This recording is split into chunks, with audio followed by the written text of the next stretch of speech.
আপনাকে যে যা বলে যেমন বলে শান্তি পাই, আপনি তাকে তেমন বলতে দিয়েন। তার বলাটা শুনে মুখ গুমরা করবেন না, হাসবেন, শুধু হাসবেন।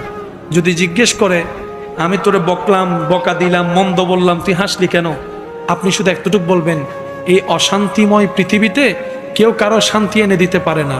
তা আমি ভাবলাম আমাকে 2টা বকা দিলে যদি তোমার মন শান্তি হয়, আমার নামে 2টা বদনাম করলে যদি তুমি শান্তি পাও, যাক আমি না হয় কষ্টই পেলাম, আমার আল্লাহর একজন বান্দাকে তো শান্তির ব্যবস্থা করে দিয়েছি, আল্লাহর একজন বান্দাকে শান্তির ব্যবস্থা করে দিয়েছি, তুমি শান্তি পাচ্ছ, এটা দেখেই আমার শান্তি লাগতেছে। মনে থাকবে ইনশাআল্লাহ। একটু কঠিন, কিন্তু বিশ্বাস করেন উত্তর দেওয়ার চাইতে বড় মজা হচ্ছে চুপ করে থাকা।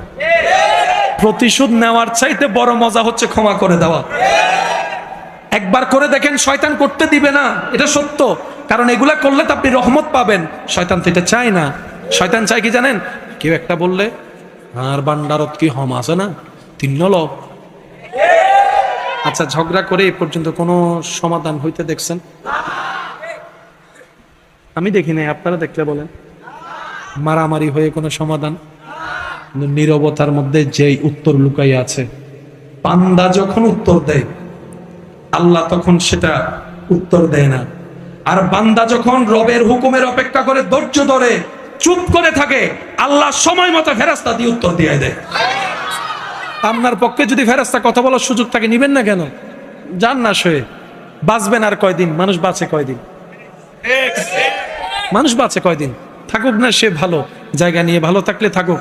সে আপনার 10 ইঞ্চি নিয়েছে, তার আল্লাহ আপনাকে ধৈর্যের কারণে জান্নাতে একটা মহল দান করে দিবেন। সেদিন তার সামনে বুক ফুলাই যায় যায় বলবেন, ইয়া কেনলা তোর মতো বোকা তো আর নাই, 10 ইঞ্চির জন্য জান্নাতের ঘরটা তুই মিস করে ফেলছস।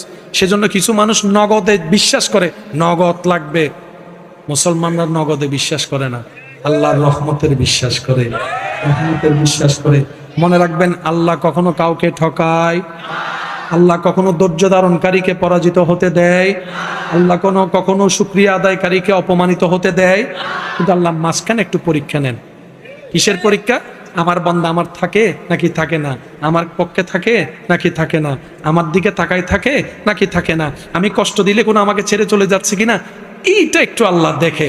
যখন দেখে বান্দা বলে যে আল্লাহ যা তুফান দেওয়ার দাও, তোমার রহমত ছাড়বো না, তোমার রহমত ছাড়বো না, তোমার দরবার ছাড়বো না, সিজদা দেওয়া বন্ধ করব না, নামাজ পড়া বন্ধ করব না, কোরআন তেলাওয়াত বন্ধ করব না, ক্ষমা করা বন্ধ করব না, মুস্কে হাসি কথা বলা বন্ধ করব না।